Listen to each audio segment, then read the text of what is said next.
George Harrison says Randall dies. Stacy McMillan. Oh, Stacy, thanks. I actually know Stacy though. I know you, but thank you. Oh, I see Brian's big hands on the Facebook stream. Paul McCartney, yeah. I mean, McCartney had the most successful, for sure. Sorry, just trying to get YouTube live here. Yeah, I mean George Harrison has the best single album, I would say by far. Yeah. McCartney has the most There we material. Go. There we go. And you can readjust YouTube. We need to More guitar. lower it.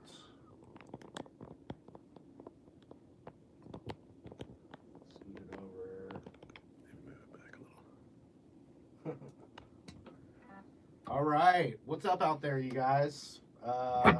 Live streaming, reading your comments and stuff. And I wanted to have this be about some warm-up exercises vibe for guitar. Got a lot of cool stuff going on anyway. We're doing live 1 o'clock on YouTube, but we're also going live on Facebook. Facebook got to see me scramble and try and get the technical stuff going here. But anyway, yeah, I saw some comments here. I woke up to 1.5 million subscribers today on the Marty Music channel in about 3 years. So thank you for the nice comments on that. I appreciate that. I'm also back in my garage. I moved out of my studio and I had to set this back up pretty quick. So I'm actually back in my garage where it all started, and I've decided to just use the mics on the device there. So that's why it might not sound as strong. But yeah, anyway, moved out because I was in this industrial office space, and about 4 months ago, a new tenant moved in next door to me that I share a wall with, and they're constantly smoking cigarettes, and the cigarette smoke was wafting into my studio. I dealt with the landlord. Anyway, I did everything I could to stop it. My lease was up, and I didn't want to deal with it anymore, so I moved out, back in the garage until I figure out what I'm going to do. But anyway, I'm going to talk about some guitar warm-ups. I like warm-ups that are musical things that will help you with guitar. I see your comments there. So yeah, let me do a little jam. Let's see here. So one of which, I'm just going to pick the key of E, but what I like is the minor pentatonic, the 2 extended scale runs up and down the neck. So like if it was the E minor pentatonic, it would be this. The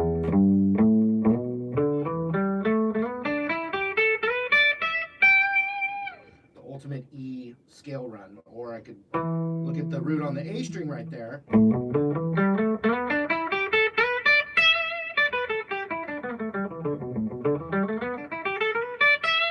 And then you have the E root minor pentatonic, so it'd be 12th fret low E.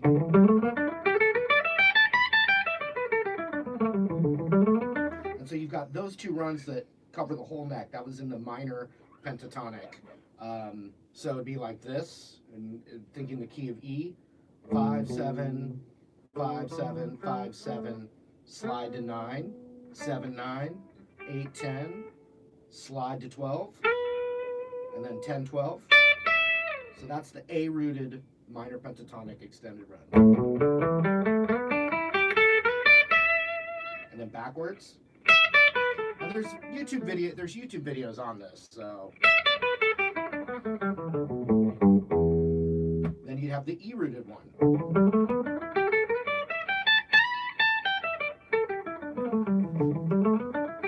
So if you can play both of those, you're getting better at guitar, but it's also a great little technical warm-up where you're alternating your picking, you're sliding, you're feeling some kind of rhythm. So I'll use the looper pedal to then kind of warm up through those 2 positions. Yeah, thanks, guys. Just looking at your comments. So I'll pick a groove in. Oh boy, pick a groove in E. Oops,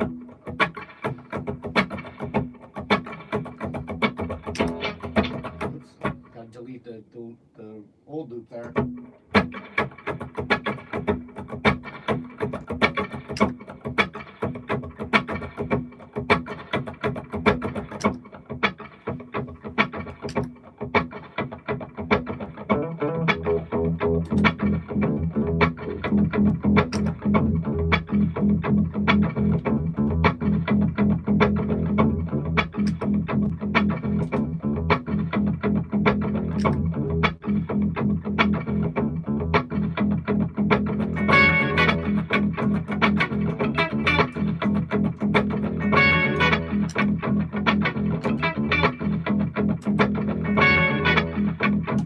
So I have some groove that I came up with there that I can jam over. I picked the key of E, and let's say I do want to do some soloing, but I also just want to get my hands warmed up to play. All those extensions are going to be great for your playing and to get your coordination warmed up.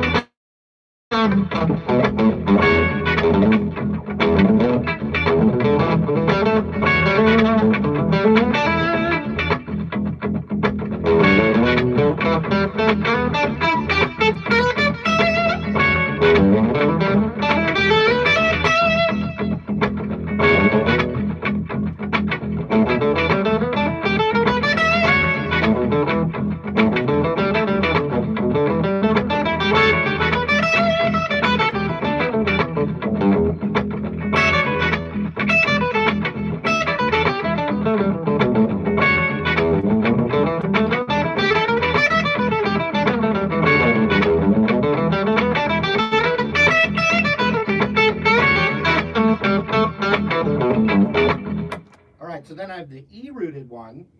That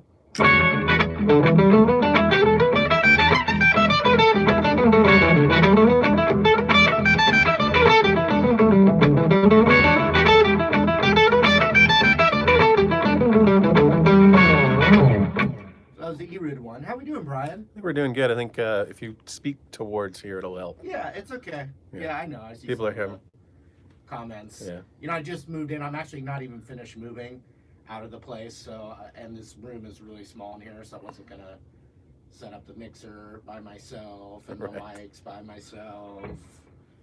So yeah, so it's all right. But I can't speak up.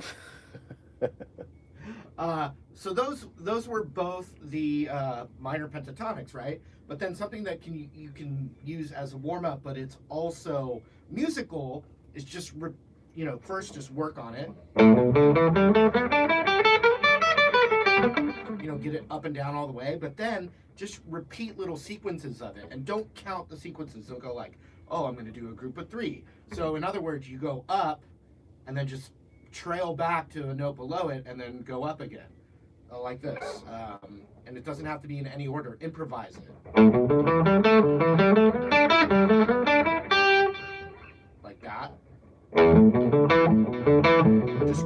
Just repeat a part.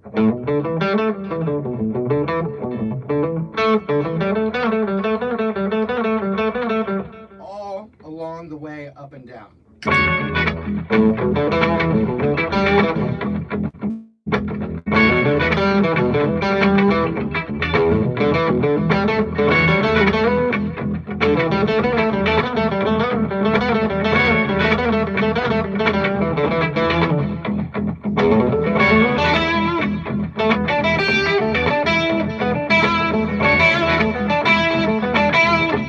It's funny, I hear the War Pigs solo right there.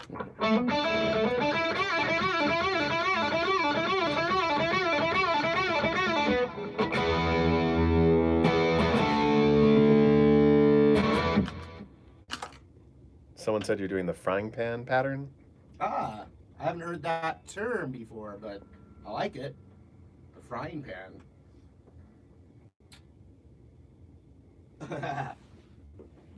Let's see here. Philly Billy wants to buy me a. Billy and Philly wants to buy me a cheesesteak. Thank you. Ooh, I like cheesesteak.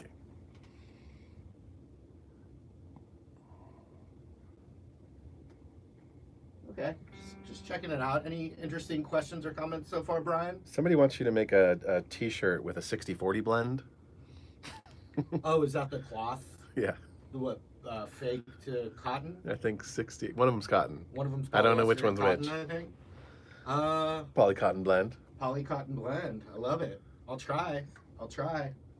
Yeah, it's Evan Slaughter right there. 60-40 cotton poly blends. Hit us with those 60/40s. Evan Slaughter. That's a good rocking Yeah. name. Well, there was a band called Slaughter. There certainly and the lead was. singer was named Mark Slaughter. Okay, so repeating, and then you have the E root one. And so if you have, for instance, you just climb up and then jump back a note.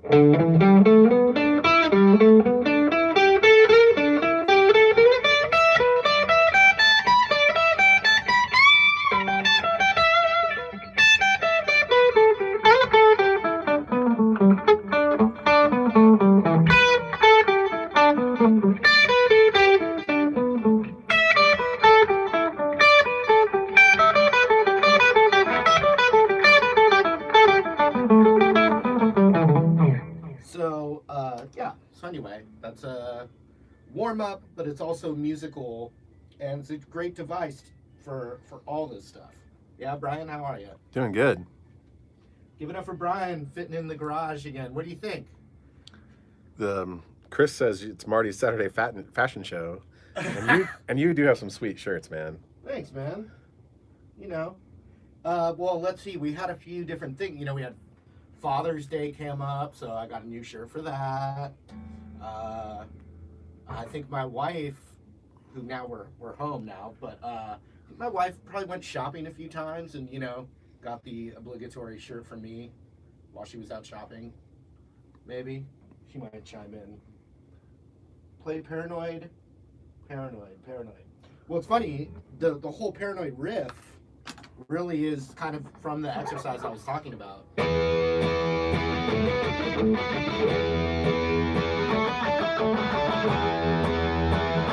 Nothing's better than just taking that pentatonic and repeating. As soon as you repeat a part of a scale, now you're playing the repetition, the pattern. Our ear likes it. Okay, so another thing to talk about, just while we're talking about those extended runs, the E extended run, the A extended run, is just turn it into the major. Yeah, what's up? You gotta tell me now. Oh no, it's all good.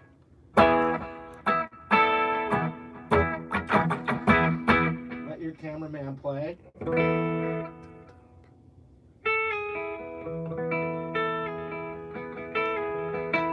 Why the Les Paul today? I was rocking We Are the Champions, and it seemed like the right guitar for it. Brian May is a Gibson guy? Not really, but he's definitely more of a humbucker, like big fat tone guy. The epic guitar guy. Yeah. No, he's not. I don't know. What does he play? He's got his own handmade, like him and his dad made a guitar that he plays a lot. I mean, That's you know, right. he plays different guitars, but he's definitely not like a Strat kind of guy, you know? Okay, so now the E major form of that.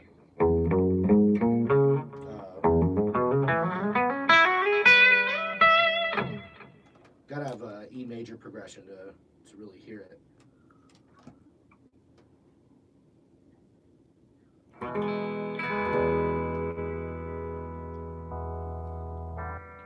see here. I like this comment. Thomas Milner. Marty, I think if you had pedal boards available with the same setup and pedals you have, you probably could sell a significant amount of that. Thanks for the idea. Yeah, that's something I'm actually toying with, that idea. Funny, that's why I liked the comment. So I do have an overdrive pedal that I've been working on. My looper pedal is actually going to be delayed a month, you guys. So if anyone's still excited about the looper pedal, I really appreciate it. They sold out really fast. I ordered another 500 of the looper pedal, and I lined up 200 of them to start signing again, and I just thought I'd randomly grab different loopers to test and play them. And so I think I just took out of 200, I like randomly took 10 randomly, and I think 3 of them had a little issue. So I didn't want to risk how many more issues there would be, so I actually had to reorder them with a new manufacturer to make sure that they're of the highest quality possible. So those are going to be delayed probably about a month. So hang tight though on that. Yeah, sorry, Matt.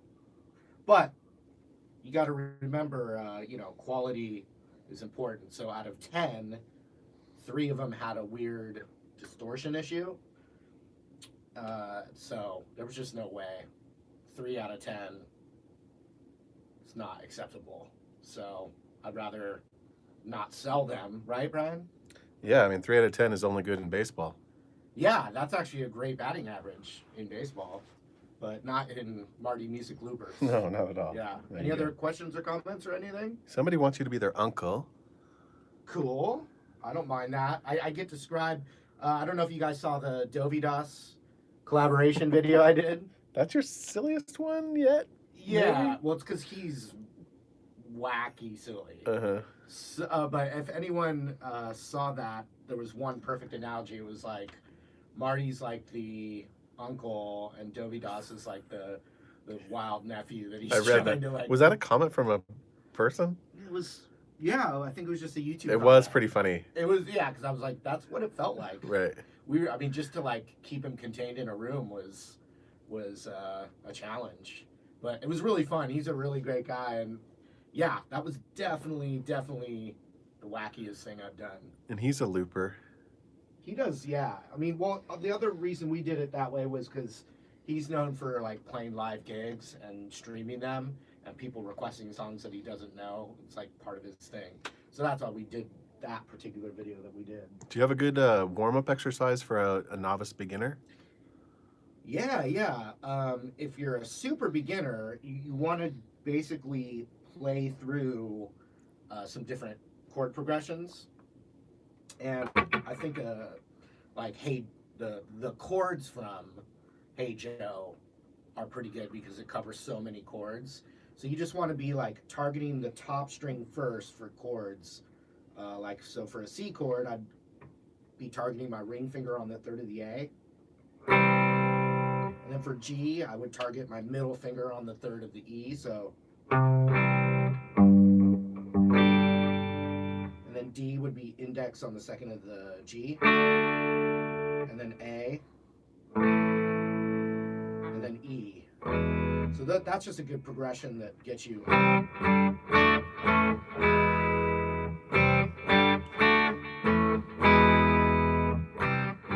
Repetition of too much one thing is like kind of bad for your hands, so you want to mix it up. So if you're a super beginner, that's a great little progression. Coyote was ugly pig, no. That kind of thing. And then if something that's so helpful for a beginner is to just play that open E minor pentatonic really slow, like 0-3, 0-2, 0-2, because you're going to be playing single notes, you're going to be coordinating your fingers, and you can do it super slow. It'll really help your guitar playing and your coordination. And use your ring finger anytime it's the 3rd fret, and your middle finger anytime it's the 2nd fret.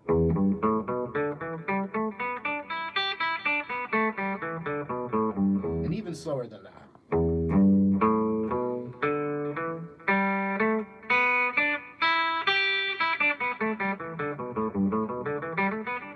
That's also a good one. That's also a good one to do if you're like not even plugged in and you're like watching a movie or a TV show and you're just tuned down and I'm just talking to you and doing that kind of coordination thing. That's a really good thing too. So yeah. So anyway, that's what I got.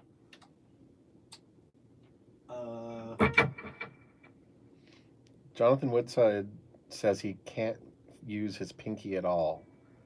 Well, that worked for Eric Clapton. So, He's pretty good. yeah. And then Django Reinhardt only used his index and middle finger because of an injury. But, I mean, he was one of the most beautiful players ever. Derek Trucks uses one finger with a slide on it, and he's one of the best guitar players around. So all I'm saying is, yeah, if you can use your pinky a bit, then great. But if not, and Slash like barely uses his pinky.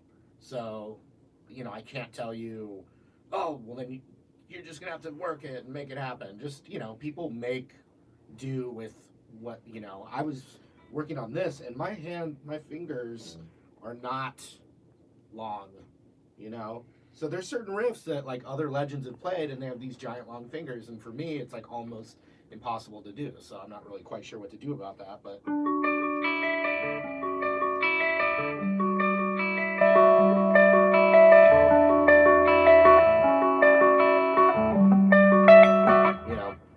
So anyway, that's what I'm working on. That was a little teaser. Okay, so I'm gonna do another. What was that? That was Killers. The Killers, Mr. Brightside. I think I know that one. That's great. Was that from Trainspotting? I don't know if I think so. Maybe it is. I think so. It's been a long time. I like Trainspotting. My hand is tiny. Well, you've got you've got the tiny hands if they need to come out. My hands are strong and squunched. I'm talking about your other hands. Oh, my tiny hands? Yeah, but they're made of hazardous material. From China. From China. Yeah, Mr. Brightside's probably the hardest thing I've played lately. I was so busy this summer that I couldn't sit and play things too complex because I was moving around, and now I'm moved again. Mr.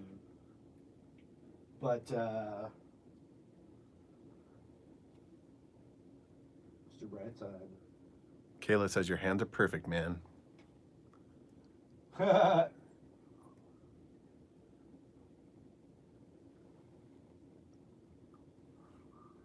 Someone's talking about their muscle and their forearm getting fatigued. You just play, just like exercising. Like you play to a certain amount of discomfort to build the muscle, and then rest. Don't hurt yourself, and then you come back. Shake it out. Zach DeFelice says, can you talk about bridging different pentatonic positions in the same key together? Well, that extension is like really perfect for that. Here, I'm going to play a new.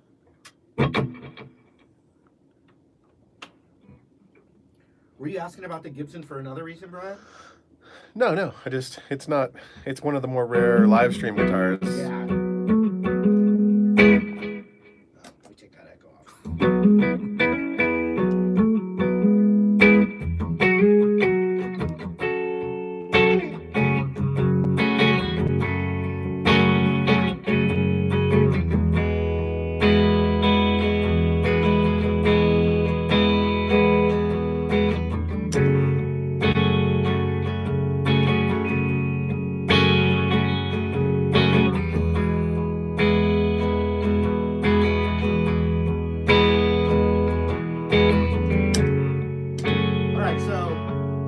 That's an E major type of progression.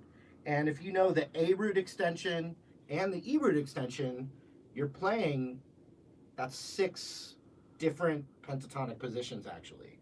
So that's a great way to transition. But whatever part of the run that you are in, if you can stay there and complete the pentatonic in each of those 3 positions of the extension, that's what I recommend. So I'll do some of that right now.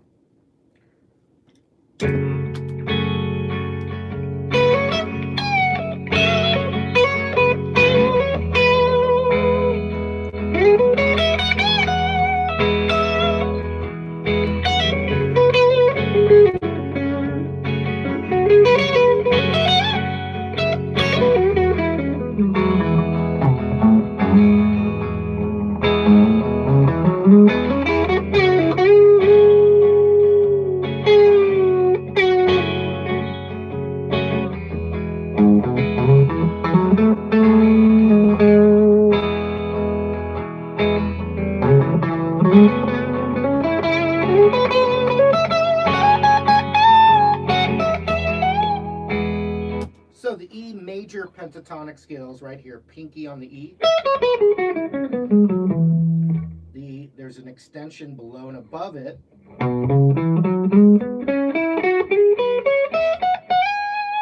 So that's covering this all the way up to here. Any part along the way, you should be able to know the pentatonic in that position alone. So here's the extension again.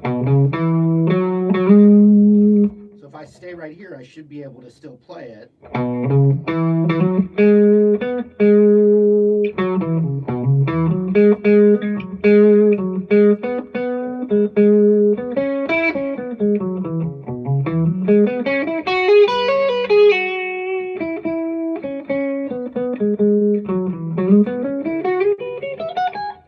Right here, I should be able to keep going. But then also the extended. Like that.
Yeah. Any other things I missed, Brian? So Sarah Bear wants to know what makes Mr. Brightside difficult, or can you describe why? Yeah, it's the left hand chord shape mixed with the right hand picking out single notes. But really, the main thing is take your two weakest fingers on your left hand, your ring and pinky, and actually have them be a whole step apart while you're holding another piece. Having your ring finger on the 17th fret, but your pinky on the 19th fret of the G string.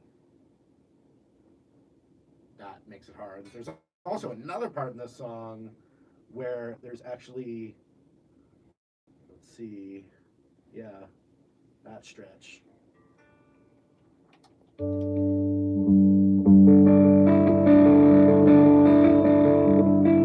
There's just these weird stretches. But I actually, in the lesson that I don't have out yet, I did a couple of easy ways to play the same chord. Sometimes there's just a solution where you don't need to do that stretch, and you're cheating a little bit because maybe the timbre is a little different, or but it's still the same notes, different way. So on the lesson, I had a few ways to get around that. Someone referenced your Dovidas video. Yeah. And said you pulled the "Don't Let Me Down" in the style of Allman Brothers. That's good. I actually like that. That's a good one. Yeah. Very funny, unoffensive, humorous. I appreciate it. But my favorite comment is, when your arm starts hurting, that's when you watch Marty's non-lesson content. Wow, that's a big fan right there. Yeah, and I know my speaking voice isn't as loud today. I'm just going audio straight from the Facebook's from my older iPad, So that could be another reason, just the microphones, and it's a little bit farther away. The iPad had to be farther away. Is that your winger point? Miles away. Yeah. So anyway, you can always watch on YouTube. And I didn't really see as many sound comments on the YouTube one. They were on both. It was more on Facebook. Yeah. And also the iPhone's newer and a little bit closer to me, but when I'm all by myself, it's hard to test everything. All right, here, I'll hold this here. Kip Schwartz. Hugh Hawkins. Ryan Nolan, MX. Kynet Anchovies, Jeremy. Polish Man 17, Mark Pensenko, K Drago, Nathan Vuado, John O'Brien, Kynet Anchovies again. Hype. Magman 213, Surgeon Tunka, Chris Suk Zat Music, Nathan Vuado, Alan Burton, Garrick Pridemore. All right, Floyd GTM. All right, now Facebook. Raymond Lindsley, German Hernandez, Jimmy DeClerc, Mike Bennett, how are you? Rich Moran. Yeah, Rich. So, yeah, it's not easy moving out, and I really liked my old place that I just moved out of. But the cigarette smoke's bad, and it wasn't getting solved. I tried for months, and my lease was up. So the universe told me to move out. I actually looked at other spaces, and none of them were right. So I was like, all right, well, I'll just go back to where it all began, in the beginning, until I figure out what I'm going to do. But most likely, there's a little addition that I can add to my house. There's like an open space where I can add like a home office. So I think where I'm at right now is where I'll shoot my YouTube lesson videos and all that, and then the live streams and the other more like couch vibes will be in a room that hasn't been built yet. So maybe a few months of transitioning. But here I am, and it's working. So works for now, and I'll mess with the vocal stuff. I'm just glad to be doing a live stream at all. Give it up for Brian Smith. Look him up in the phone book. You'll find him. Brian, any other thoughts or? People want you to move to the East Coast. Steve is asking if your next studio is going to be in Nashville. I'm in Nashville a lot, and I have a studio there that I can already use, but I won't be moving there not anytime too soon. But I'm there about every 6 weeks or so. Oh, and September 30th, you heard it here first. September 30th, I'm playing at the Iridium in New York. September 30th, the Iridium, New York City, playing a show. September 30th. That's the East Coast. Come on out. Please come. September 30th, the Iridium. Can't believe I didn't mention that first things first in the live stream. But what are you going to do? What do you think, Brian? New York City? That's your third gig at the Iridium? It's like my 6th gig. 7th gig? 6th or 7th. I've been playing there a while now. Who knows why? They keep asking me back. Yeah. Anyway, yeah, I'm going to wrap it up. Thank you guys for watching, supporting Marty Music. Jeffrey Hoggins does not miss the couch. Who? Jeffrey Hoggins does not miss the couch, but Gunther does miss the jukebox. Yep. So the couch and the jukebox are actually still there at the office because I've got movers coming tomorrow to finish the job. But actually, this is my normal set, so I think it's fine. Evan Carr wants you to do a gig in Nashville. That should happen. I'm not really focused on gigs. That's one issue. Like, it's not on the top of my list of things to do. Love meeting people though. You could sit in with somebody probably. Or... Yeah, or I should just do like a announced meetup, because I did the meetup in France and it went really well. Got to meet a lot of nice people. All right, well, let's wrap it up. We'll see you soon. I appreciate you guys watching. Thanks to Brian. And peace out. Peace out.